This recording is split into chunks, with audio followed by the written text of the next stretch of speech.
I'm taking shots at the enemy. I'm gonna make it to the top, leave a legacy. If I got something to say, you better let me speak. Turn it up a new degree, bitch, you ain't. Semua diawali dengan perceraian. Bab 191-195. Setelah pemuda bersetelan jas dan sepatu kulit turun, Jiang Ximing juga mengepalkan tinjunya dan tersenyum sopan. Kakak Mo Bei, setelah kamu memberitahuku tentang kamu terakhir kali, hari ini aku secara khusus mengundang seorang ahli untuk datang membantumu hari ini. Saudara Jiang, jangan khawatir. Mo Bei berkata dengan sopan, sambil mengatupkan kedua tangannya. Awalnya, Mo Bei ingin berjabat tangan dengan Lan Wancheng, tapi siapa sangka pria ini memalingkan tubuhnya. Adegan itu mau tidak mau menjadi sedikit memalukan untuk sementara waktu, itu jelas tidak memberi muka pada orang lain. Tuan Mo, kamu tidak baik. Lan Wancheng berkata dengan nada datar. Ekspresi Mo Bei juga tertegun, ini adalah. Karena kamu mengundangku ke sini, kenapa kamu mengundang seorang Master Feng Shui? Apakah kamu tidak percaya kemampuanku? Nada Lan Wancheng tajam, pria berbaju hitam berdiri di samping Mo Bei mengerutkan kening dan berkata dengan suara rendah, anak muda, jangan terlalu sembrono. Jangan berpikir bahwa Anda dapat mengubah nasib Anda melawan langit setelah membaca Sui selama beberapa hari. Apakah Anda mengubah Feng Anda? Sui, Tuan Mo, jika kamu percaya bocah ini, maka aku akan segera pergi. Melihat pria berbaju hitam itu hendak pergi, Mo Bei dengan cepat meraih lengannya. Tuan Su, harap tinggal, berdua lebih baik daripada sendiri. Tentu, saya tidak ingin menyinggung Master Feng Shui yang cakap. Selama masalah saya terselesaikan, manfaatnya secara alami akan sangat diperlukan. Bayi kecil, dari sekte mana kamu belajar? Jembatan Jiangsu, Gedung Hukou, dermaga pelabuhan Taiping, ini semua adalah jejak kakinya. Anda mungkin tidak percaya pada beberapa hal, tetapi itu tidak berarti hal itu tidak ada. Terutama dalam industri Feng Shui, banyak orang yang membangun rumah, bahkan jembatan, apartemen, rumah sakit, semua ini membutuhkan ahli Feng Shui yang terkenal untuk melihatnya. Sekte Lembah Hantu Nanshan. Lan Wancheng berkata dengan tangan di punggungnya, seolah-olah dia adalah seorang master. Mendengar ini, Su Taiji tidak bisa menahan tawa, hahaha, Sekte Lembah Hantu Nanshan.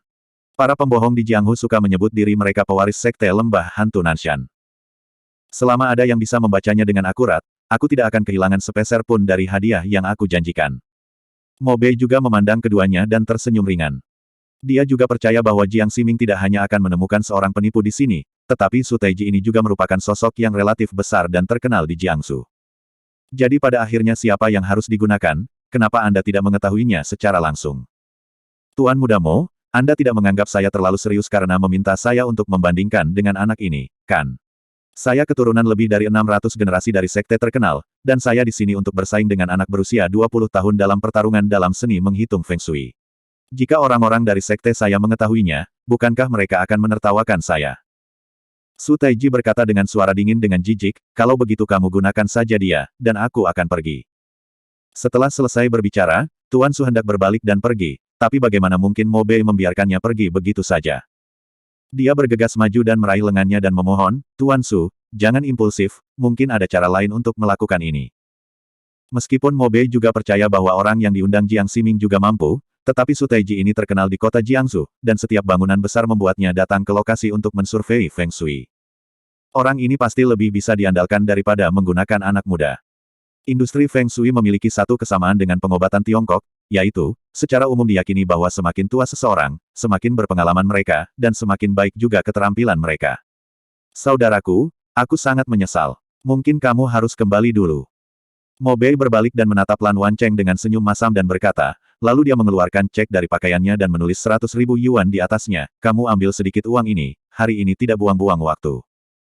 Sejujurnya, saya menghasilkan 100.000 yuan hanya dengan datang ke sini. Sangat mudah. Jika itu orang lain, orang itu mungkin akan menerima dan pergi, tapi Lan Wancheng di sini bukan hanya untuk uang. Jarang Lan Wancheng mengambil inisiatif untuk menunjukkan Feng Shui kepada orang lain. Hari ini dia bersedia membantu, dan dia datang langsung tanpa menanyakan tentang hadiahnya. Tetapi sebelum dia membaca Feng Shui, dia akan melepaskannya. Orang lain akan merasa tidak nyaman. Bukankah ini memandang rendah dirinya? Tidak ada perbandingan, apakah Tuan mau tahu bahwa aku tidak sebaik dia? Lan Wancheng mencibir dengan tangan di punggungnya, aku tidak ingin melakukan hal-hal mewah itu denganmu hari ini, bandingkan saja dan uji kata-kata. Jika saya tidak yakin, saya akan segera ayo. Di usia 3 tahun, Anda ingin membandingkan ini dengan saya. Su Taiji tidak bisa menahan mendengus dingin berkata dengan satu suara. Jiang Ximing juga menggaruk kepalanya dari samping, apakah itu pengujian kata atau membaca, secara logis, akan memakan waktu berhari-hari untuk melihat efeknya. Bagaimana pemenang akan ditentukan? Bisa. Lan Wancheng melambaikan tangannya dan berkata dengan lembut. Ketika Mo Bei mendengar ini, dia diam-diam mengangguk. Orang-orang di sini, akan sedikit tidak masuk akal membiarkan mereka pergi seperti ini. Oke, kalau begitu cobalah untuk menguji karakternya. Mo Bei mengangguk dan tersenyum, perlakukan saja seolah-olah kamu berjalan bersama dan belajar satu sama lain. Setelah selesai berbicara, dia menoleh dan menatap pemuda kurus di belakang dia dengan mengedipkan mata. Pria dengan tulang rusuk segera mengerti, jadi dia menulis kata, Jie, di atas kertas. Hanya kata ini, mari kita lihat siapa yang bisa mengatakannya dengan lebih akurat. Mo Bei menatap Lan Wancheng dan Su Taiji sambil tertawa kecil. Gu Chen juga bersandar ke telinga Lan Wancheng dan berbisik, kamu pandai dalam hal ini, jangan membuatku malu. Sebagai pakar Feng Shui, aku bisa menghitung dengan jari kakiku lebih akurat daripada dia. Lan Wancheng juga berkata dengan percaya diri. Melawan Feng Shui sebenarnya sama dengan kompetisi seni bela diri, jika Gu Chen bertemu dengan seseorang yang ingin bersaing dengannya dalam seni bela diri, dia juga akan bersaing. Su Taiji mengambil 2 langkah ke depan, melihat kata, Jie, mengelus dagunya dan berkata dengan senyum ringan, jika saya tidak salah, Anda seharusnya termasuk kayu dalam 5 elemen. Hapus karakter kayu di atasnya. Ayolah, itu 10 dan 8, dan salib itu melambangkan batu nisan. 8 hari yang lalu, kamu pulang ke kampung halamanmu untuk menyembah leluhurmu, dan kamu naik bas nomor 18. Benar, pria dengan tulang rusuk mengepalkan tinjunya dan berkata dengan senyum hormat. Itu mudah. Su Taiji berkata dengan sedikit senyum, menyilangkan tangannya, nenek moyang saya makan semangkuk nasi ini, dan pengujian karakter hanyalah hal tingkat pemula. Selama Anda mempelajari sedikit pengujian karakter, Anda bisa mendirikan kios di luar dan meramal. Menjadi tongkat sihir kecil. Kata-katanya sepertinya menunjuk Lan Wancheng baik secara eksplisit maupun diam-diam, seolah-olah dia mengatakan bahwa dia hanya tongkat sihir kecil, yang tidak terlalu mampu. Mo Bei memperhatikan dari samping dan mengangguk diam-diam. Pria dengan tulang rusuk memang kembali ke kampung halamannya beberapa hari yang lalu untuk menyembah leluhurnya, dan dia tahu tentang itu. Tidak mungkin orang lain memperhatikan masalah sekecil itu, Su Taiji dapat menceritakan masalah tersebut dengan akurat, dan bahkan mengetahui berapa nomor bas yang dia naiki untuk pulang. Hahaha, Tuan Su benar-benar luar biasa, dan kemampuannya mengukur karakter dianggap sangat bagus. Mo Bei juga tersenyum sopan dengan tangan terkatup. Meskipun tes kata adalah hal tingkat pemula, bukan berarti tidak ada perbedaan antara tinggi dan rendah. Bahkan jika Anda bercocok tanam di pedesaan, ada beberapa orang yang bercocok tanam dengan baik dan ada orang yang bercocok tanam dengan buruk. Demikian pula, ada tinggi dan rendahnya hasil pertanian. Nak, giliranmu. Su Taiji tersenyum penuh kemenangan, menyilangkan tangannya, aku ingin melihat apa lagi yang bisa kamu katakan. Pria di sebelahnya tidak bisa menahan cibiran, pada dasarnya, Tuan Su, kamu benar. Apalagi yang bisa dikatakan anak ini, tidak bisakah kamu mengulangi apa yang kamu katakan? Lalu siapa yang menang? Seri. Mo Bei juga melamun, menilai dari berbagai hal, Su Taiji ini memang lebih unggul, dan sebelum Lan Wancheng dan yang lainnya datang, dia juga menilai Feng Shui rumah itu dan memberikan beberapa sarannya sendiri. Adik laki-laki, kembalilah. Mo Bei menghela nafas pelan dan berkata dengan senyum masam, aku pasti akan mentraktirmu makan malam di lain waktu ketika aku punya waktu, dan aku akan meminta maaf secara langsung. Orang-orang Feng Shui. Saya lebih suka main-main dengan Hades daripada dengan orang-orang Feng Shui. Jika mereka merusak Feng Shui rumah Anda sedikit, Anda mungkin tidak akan menyadarinya sampai Anda mati. Karena jika Anda menggunakan Feng Shui, biasanya membutuhkan waktu beberapa tahun, dan paling cepat akan memakan waktu beberapa bulan untuk diterapkan. Pada saat itu, Anda tidak akan meragukannya sama sekali.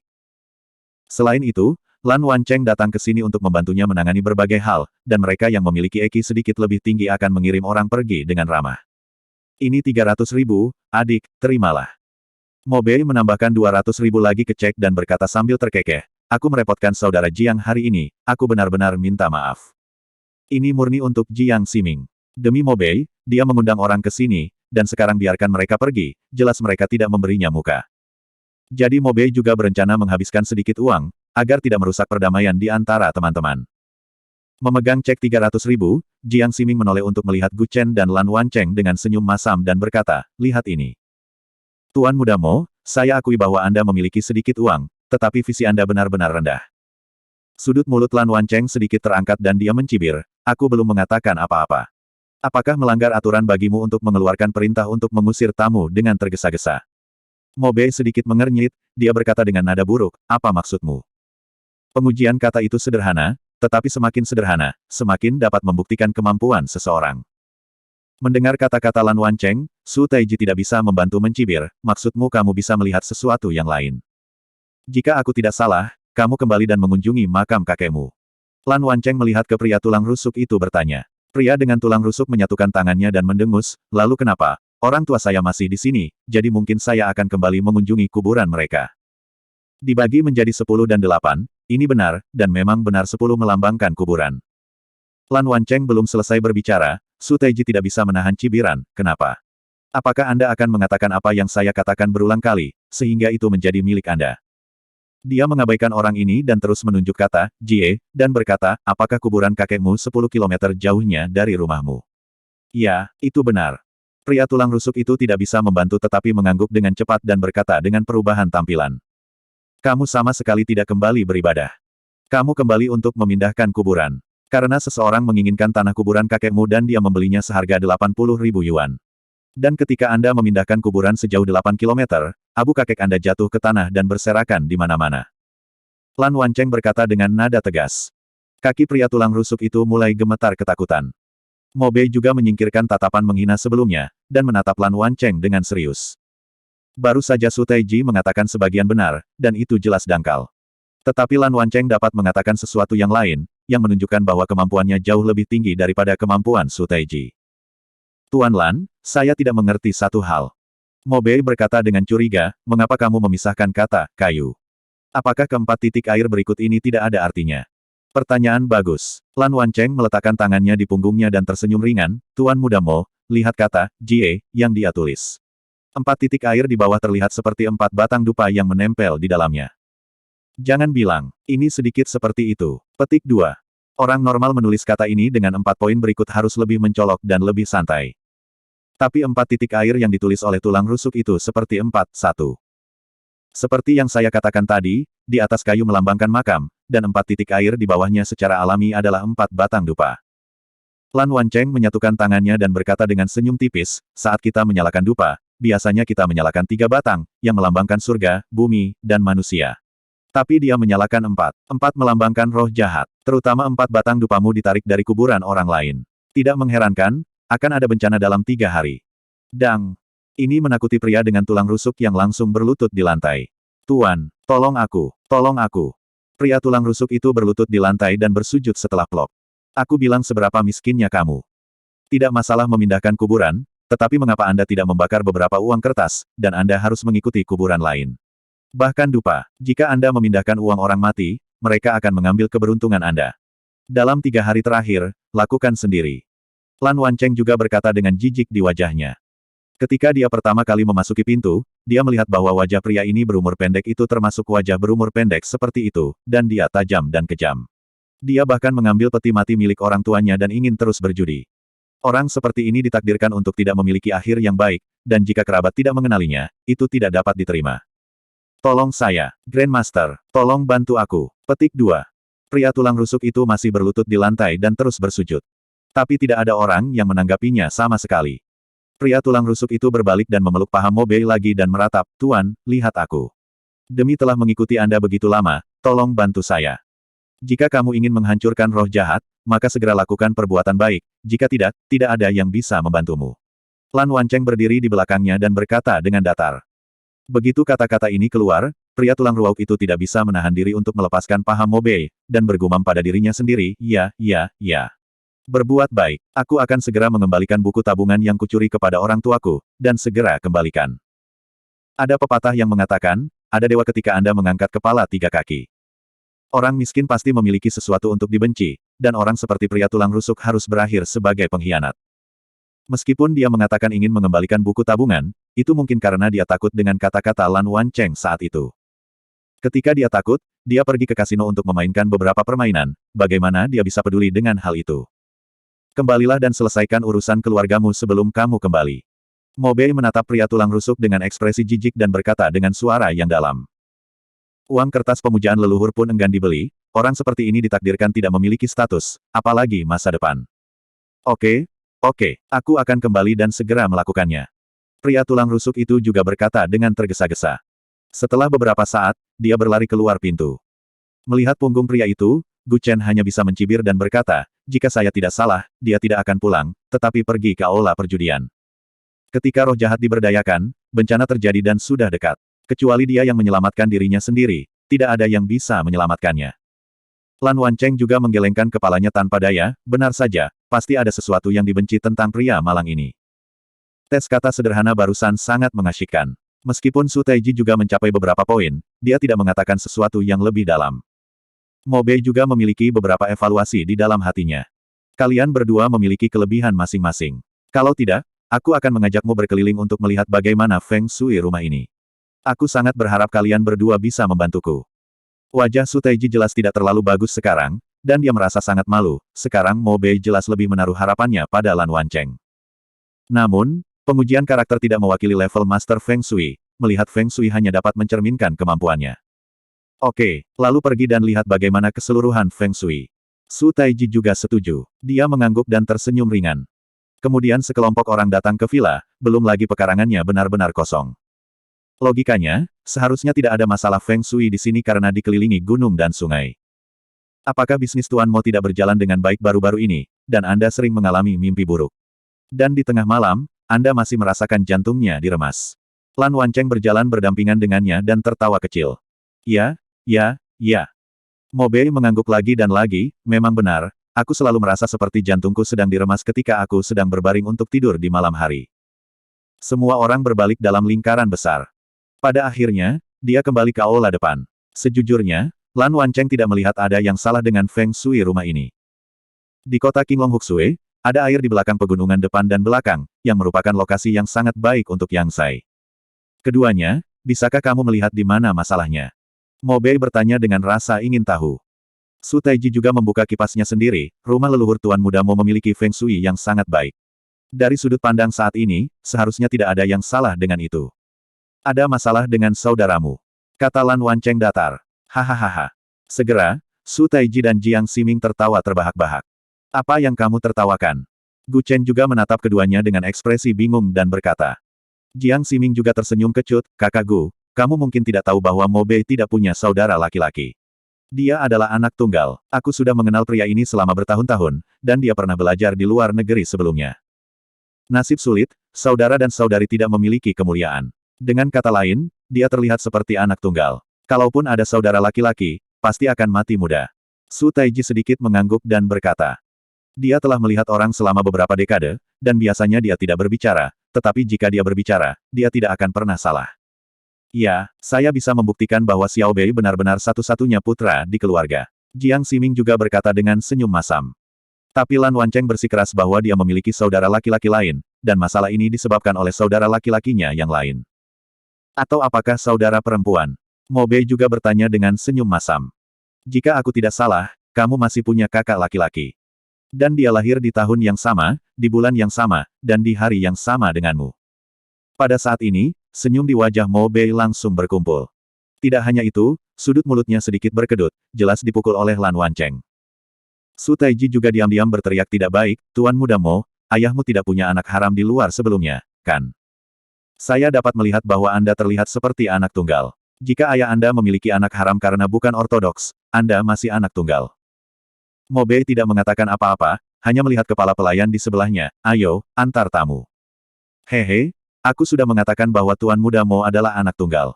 Jika kamu tidak bersikeras-keras sebelumnya, kamu tidak akan diusir sekarang. Kata Su Taiji dengan bangga. Tetapi kepala pelayan tua berambut putih itu datang, memandang Su Taiji dan memberi isyarat mengundang, Tuan Su, maafkan saya. Saya antar Anda pergi. Apa maksudmu, Tuan Muda Mo, ketika kamu mengatakan mengantar tamu, maksudmu mengantarku? Su Taiji berkata dengan ekspresi terkejut. Mo Bei melambaikan tangannya dan berkata dengan nada dingin, saya akan meminta seseorang mentransfer biaya Anda ke kartu Anda, jadi Anda tidak perlu khawatir tentang itu. Kamu. Su Taiji melambaikan jubah tangannya sendiri berkata dengan marah, oke. Tunggu saja, percaya pada anak ini, cepat atau lambat dia akan menderita, kataku. Buang. Mo Bei juga marah, jangan berani bicara omong kosong, percayalah atau tidak, saya tidak akan membiarkan Anda tinggal di Jiangsu selama sehari. Saya tidak tahu apakah dia memiliki kemampuan yang begitu hebat, tetapi Jiang Ximing pasti memiliki kemampuan yang luar biasa. Keluarga Jiang ada di Jiangsu, dan sekarang dianggap berjalan sukses. Jika Anda ingin berurusan dengan Su Taiji, apa bedanya menginjak-injak semut sampai mati? Lagi pula, tidak semua orang memiliki latar belakang tak terduga yang sama dengan Gu Chen. Setelah Su Taiji pergi dengan putus asa, Mo Bei mengepalkan tinjunya dan berkata dengan hormat, "Saya telah menyinggung sebelumnya, tolong maafkan saya, Tuan Lan. Selain mengetahui bahwa saya memiliki saudara laki-laki yang lahir pada hari yang sama di tahun yang sama dan di bulan yang sama, apakah kamu juga tahu yang lain? Awalnya ibumu melahirkan secara prematur, dan ketika dia melahirkanmu, beratnya hanya 3,6 tael, jadi dia memintamu untuk mengenali kakak laki-laki, dan seorang anak laki-laki lahir di tempat tidur di sebelahnya, tetapi sayang sekali dia meninggal sebelum waktunya." Lan Wancheng meletakkan tangannya di punggungnya, dan tersenyum ringan seolah-olah dia adalah seorang master Taoisme. "Saya tidak tahu dari mana ibumu mendengar berita itu, mengatakan bahwa saya akan mengenali saudara laki-laki yang lahir pada hari yang sama di tahun yang sama dan bulan yang sama, dan Anda akan dapat melakukannya. Menjagamu tetap aman dan sehat." "Ya Tuhan, kamu bahkan tahu apa yang terjadi saat itu, Tuan Lan, kamu sangat luar biasa." Mo Bei juga menyanjung. Dia melirik batu besar independen di sebelah tangki air di halaman lagi dan berkata dengan lembut, "Saudaramu, seharusnya batu besar itu, kan? Masalahnya harus di bawah batu itu. Jika kamu ingin memindahkan Feng Shui ini, kamu harus selalu mendengarkan aku dengan patuh." Pada saat ini, Mo Bei percaya pada kata-kata Lan Wancheng dan mengangguk lagi dan lagi, Tuan Lan memang supernatural, dan dia bisa langsung melihat masalahnya. Saat itu, orang tuanya membeli kembali tubuh bayi laki-laki yang meninggal 1 jam lebih awal di bangsal yang sama, dan dikubur di bawah batu itu. Sejak dia masih kecil, keluarganya selalu mengatakan kepada Mo Bei untuk mengenali batu ini sebagai kakak laki-lakinya, dan meletakkan barang-barang yang baik di depan batu ini terlebih dahulu, dan memberinya, saudara laki-lakinya, untuk dimakan terlebih dahulu. Umumnya, setelah meletakkan barang di sana, saat Anda melihatnya keesokan harinya, upeti pada dasarnya hilang. Dengan cara ini, kesehatan Mo Bei berangsur-angsur membaik, dan dia yang lemah dan sakit juga menjadi lebih baik. Namun sayangnya, orang tuanya meninggal dalam kecelakaan mobil sejak dini. Saat itu Mo Bei langsung mewarisi 8 miliar aset keluarga dan pergi ke luar negeri untuk belajar. Dia hanya lupa bahwa dia masih memiliki saudara laki-laki yang tinggal di halaman, tetapi dalam 2 tahun terakhir dia merasa kesehatannya semakin buruk, bisnisnya juga menurun, dan pacarnya berselingkuh. Dia menyadari keseriusan masalah. Lan Wancheng mengeluarkan 3 dupa dan menyerahkannya kepada Mo Bei dan berkata dengan suara yang dalam, "Kamu pantas mendapatkannya sendiri. Mereka melindungimu dari bencana, tetapi kamu bersenang-senang di luar. Sekarang dia ingin menggantikanmu. Jika kamu tidak melakukannya, jangan percaya padaku, lihat lehermu." Mo Bei dengan cepat membuka baju putihnya, hanya untuk melihat cetakan tangan hitam di lehernya. "Pergi ke rumah sakit untuk pemeriksaan, mungkin dokter akan mengatakan bahwa itu disebabkan oleh qi dan darah yang buruk, dan tidak ada solusi sama sekali." "Tuan, lalu apa yang harus aku lakukan?" kata Mo Bei dengan ekspresi ngeri. "Dupa ringan, ikuti langkahku." Lan Wancheng menatapnya dan berkata dengan lembut, lalu menoleh untuk melihat Gu Chen, "Kakak Chen, kamu pergi dan tunggu di luar dulu." "Oke, kalau begitu kamu bisa melakukan sesuatu untuk orang lain di sini. Aku keluar dulu." Gu Chen melemparkan puntung rokok ke tanah, menghancurkannya dengan kakinya dan tertawa ringan. Datang keluar villa. Jiang Ximing melihat sekeliling dan berjalan ke arahnya. "Tuan Gu, sudahkah Anda mendengar?"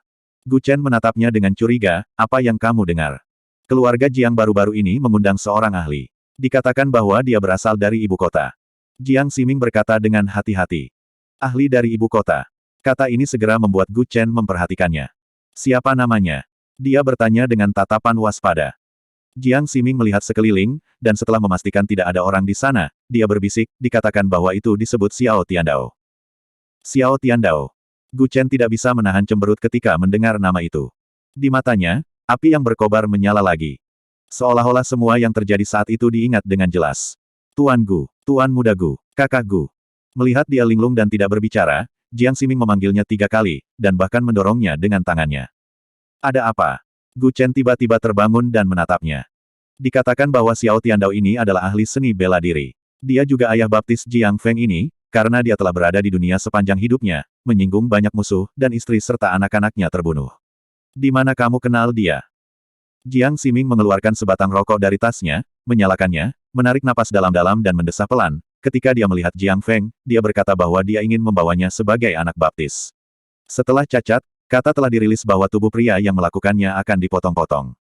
"Kakak Gu, mengapa kamu tidak keluar untuk menghindari pusat perhatian?" "Tidak perlu. Beberapa hutang tidak dapat dihindari, setelah bertahun-tahun, sekarang saatnya untuk membayarnya kembali." Gu Chen juga berkata dengan sedikit senyum. Jelas, Jiang Ximing tidak mengerti apa yang dia maksud, tetapi dia tidak bertanya lagi. Setelah menunggu sekitar 10 menit, akhirnya pintu villa dibuka. Apakah sudah selesai? Gu Chen memandang Lan Wancheng yang keluar dan bertanya dengan lembut. Dia mengangguk sedikit dan tidak berbicara, sementara Mo Bei berjalan mendekat dengan senyum di wajahnya, dan mengeluarkan cek dari tasnya. Jumlah kali ini ratusan kali lebih tinggi dari 2 cek sebelumnya. Tuan Lan, ada 10 juta di sini, terimalah. Mo Bei berkata dengan hormat. Tapi Lan Wancheng melirik cek dan berkata dengan dingin, donasi untuk membangun beberapa sekolah lagi. Itu bisa dianggap sebagai mengumpulkan beberapa kebajikan jahat untukmu. Aku mengirimimu pesan, karma adalah pembalasan, dan dunia ditemukan. Bukan bahwa waktu untuk tidak melapor belum tiba. Ini. Jiang Ximing juga tersenyum canggung, karena Tuan Lan adalah seorang pria terhormat, maka dia akan menyumbangkan 10 juta ini untukmu. Ini merepotkan. Lan Wancheng berkata dengan sedikit senyum. Setelah mengatakan ini, dia berjalan menuju Maserati yang diparkir di pinggir jalan. Setelah mengucapkan selamat tinggal sebentar, Gu Chen juga duduk di kursi pengemudi. Di dalam mobil. Aku bilang kamu cukup kedinginan. Gu Chen menatapnya dan tidak bisa menahan senyum. Saat ini, hanya ada mereka berdua di dalam mobil. Lan Wancheng terkekeh, Kakak Chen, apakah aku terlihat seperti sedang belajar? Kenapa kamu merasa diseret olehmu? Saya tidak bisa mengatakan tidak, tetapi jika saya menariknya, orang lain biasanya melihat Anda dengan kagum. Tapi Anda menariknya, itu membuat orang ingin menembak Anda sampai mati. Anda baru saja menyumbangkan 10 juta. Mengapa? Tidakkah aku menyadari bahwa kamu begitu berbudi luhur sebelumnya? Nah, Master Lan. Ini adalah 10 juta, cukup bagi Lan Wancheng untuk hidup nyaman di kota ini, tetapi dia sebenarnya menyumbangkannya secara langsung. Lan Wancheng merentangkan tangannya dan tersenyum ringan, bukannya aku berbudi luhur, tapi aku tidak berani menerimanya. Sangat mudah kehilangan nyawaku jika aku mengumpulkannya. Dia berkata dengan senyum masam, bisakah kamu menemukan tempat untuk minum? Minum? Kita akan butuh waktu lama. Tapi sebelum dia selesai berbicara, telepon di saku Gu Chen berdering. Oke, kurasa aku tidak akan bisa minum hari ini. Lan Wancheng tersenyum kecut dari samping. Dia mengeluarkan ponselnya dan melihat layar itu adalah nomor Chen Yue. Begitu telepon terhubung, dia mendengar tangisan dari sisinya. Kakak Gu, aku. Gu Chen berhenti tiba-tiba, dan buru-buru berkata dengan ponselnya, di mana kamu? Aku di rumah sakit. Rumah sakit itu jauh dari perkotaan, dia mengendarai mobil ke pintu masuk rumah sakit, dan langsung menarik banyak orang untuk menonton. Lagi pula, mobil mewah setingkat ini jarang ada di Jiangsu.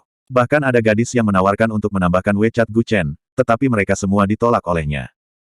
Datang ke Departemen Gastroenterologi di lantai 6. Di ujung koridor, ada tubuh yang berjongkok di tanah, dengan tangan memeluk dirinya sendiri, tubuhnya masih sedikit gemetar, dan sepertinya dia menangis.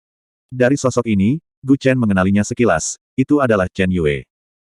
Jika kamu merasa tidak nyaman, menangislah. Mungkin kamu akan merasa lebih baik. Gu Chen berjalan di depannya dan sedikit tersenyum. Mendengar suara ini, Chen Yue perlahan mengangkat kepalanya, matanya merah dan bengkak karena menangis. Saat dia melihat Gu Chen, kelenjar air matanya pecah, dan dia memeluk dirinya sendiri dan mulai menangis dengan keras. Kakak Gu, aku tidak tahan lagi. Gu Chen tidak mendorongnya saat ini, tetapi dengan lembut menepuk punggungnya dengan tangannya dan bertanya dengan suara rendah, ada apa? Ayahku, dia menderita kanker. Teriak Chen Yue semakin tersendat dan berkata. Bahkan jika ayahnya telah bertindak terlalu jauh sebelumnya, Chen Yue tidak menutup mata padanya saat ini. Sebaliknya, dia segera membawa ayahnya ke rumah sakit. Sejak seminggu yang lalu, Chen Angwo ini mulai muntah darah, dan ketika dia pergi ke rumah sakit untuk pemeriksaan, dia sudah menderita kanker lambung stadium menengah dan akhir. Kemoterapi saat ini, diikuti dengan operasi pengangkatan tumor, memungkinkannya hidup 10 tahun lagi. Tapi ini lebih sulit dan sangat mahal. Chen Yue baru saja melunasi hutang sebelumnya, dan ada total 600 yuan di dalam tas, yang tidak cukup untuk rawat inap. Pada saat ini, seorang dokter parubaya dengan jas putih keluar dari bangsal, melihat Chen Yue berdiri di koridor dan bergegas. Nona Chen, barusan perawat mengatakan bahwa Anda berutang biaya pengobatan selama 3 hari. Jika Anda masih belum membayar uangnya, mungkin kami hanya dapat mengambil tindakan. Pria parubaya berjas putih itu berkata dengan lembut. Gu Chen tidak bisa menahan senyum kecut di samping, tindakan yang diperlukan. Membuang orang tanpa uang. Kamu. Dokter parubaya memandangnya dari atas ke bawah, Gu Chen mengangkat bahu dan tersenyum ringan, saya suaminya. Chen Yue, yang menangis di sampingnya dengan bunga pir dan hujan, segera mengangkat kepalanya ketika mendengar ini, dan menatapnya dengan tatapan kosong. Itu benar, Anda dapat membayar biaya pengobatan untuknya, dan biaya operasinya 300.000 yuan. Jika uangnya ada, kita dapat segera mempersiapkan operasinya. Gu Chen berkata dengan heran ketika mendengar angka, 300.000 yuan. Penyakit apa? Kanker lambung? Itu sudah stadium lanjut, sekarang bayar, masih ada harapan untuk dioperasi, dan minum obat di tahap selanjutnya bisa menstabilkan kondisinya. Ketika dia datang ke bangsal, dia melihat Chen Angwo terbaring di tempat tidur dengan wajah pucat. Ketika dia melihat Gu Chen masuk, dia dengan cepat berjuang untuk duduk, menantu laki-laki ada di sini. Duduk cepat. Sudah lama, kamu banyak berubah. Kata Gu Chen sambil mencibir. Dia tahu bahwa kata-kata Gu Chen mengejeknya, tetapi Chen Angwo hanya tersenyum sedikit, saya salah sebelumnya, tetapi ketika saya memahami hal-hal bodoh yang saya lakukan sebelumnya, dan sekarang saya sakit parah lagi. Gu Chen tidak berbicara, meraih pergelangan tangannya dengan satu tangan dan berkata dengan lembut, jangan khawatir, kamu tidak akan mati. Petik 2. Meskipun Chen Angwo menderita kanker lambung stadium akhir, kondisi denyut nadinya cukup stabil, dan wajahnya yang pucat mungkin karena dia telah menjalani kemoterapi dalam beberapa hari terakhir. Kemoterapi dapat membunuh sel kanker secara efektif, tetapi juga membunuh sel darah putih tubuh manusia. Dalam banyak kasus, pasien tidak disiksa sampai mati oleh kanker, tetapi meninggal dalam serangkaian kemoterapi. Masih bisakah saya diselamatkan? Chen Angwo menatapnya sambil menangis dan berkata saat ini. Gu Chen membawa tangannya pulang, ini hanya masalah kecil, ambil saja beberapa resep obat Tiongkok dan minumlah. Dokter Parubaya di sebelahnya hanya mendengus dingin tetapi tidak banyak bicara. Anak muda, mari kumpulkan biaya operasi secepat mungkin, jika tidak, akan sangat sia-sia jika Anda melewatkan waktu terbaik untuk perawatan. Pada saat ini, terdengar ketukan di pintu. Saya melihat Zhang Bao berdiri di depan pintu sambil berkeringat deras sambil memegang tas, maaf, bolehkah saya masuk? Melihat tidak ada yang berbicara, Zhang Bao masuk sendiri. Tuan Gu, Anda memerlukan uang. Dia membuka tas itu, dan menuangkan tumpukan uang tunai darinya, tepat 300.000. Dokter tidak bisa menahan keterkejutannya ketika dia melihat pemandangan ini, dan tidak bisa tidak melihat Gu Chen 2 kali, berpikir bahwa apa asal-usul pemuda ini. Terima kasih atas kerja kerasmu. Pergi ke meja depan dan selesaikan biaya operasi. Gu Chen menepuk pundaknya dan berkata dengan lembut.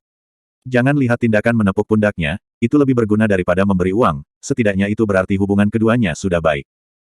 Oke, aku akan segera pergi. Zhang Bao dengan cepat mengangguk dan tersenyum ringan. Setelah selesai berbicara, dia berlari keluar.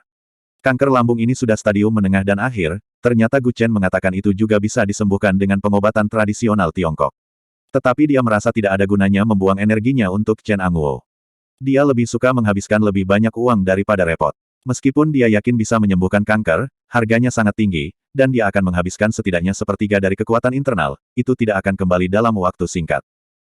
Jiang Ximing juga mengatakan sebelumnya bahwa ayah baptis Jiang Feng mengancam akan menghapusnya, jadi dia hanya bisa lebih berhati-hati saat ini. Aku hanya merasakan denyut nadi, dan perut Chen Angwo sudah kendur. Ini adalah hasil terbaik untuk menghilangkannya dengan operasi, sederhana dan cepat. Saya akan menulis resep lagi dan membiarkan rumah sakit meminum obatnya seperti biasa. Jangan khawatir tentang biaya. Saat dia berbicara, dia menemukan selembar kertas kosong dari lemari, dan melepas pena yang disematkan di pakaian dokter. Dia dengan cepat menulis resep dan menyerahkannya. Karena kami telah memutuskan untuk mengoperasi, kenapa kamu masih menggunakan obat tradisional Cina ini? Dokter memandangnya dengan jijik dan berkata, anak muda, kami percaya pada sains. Mungkinkah kami para ahli dan dokter tidak sehebat Anda?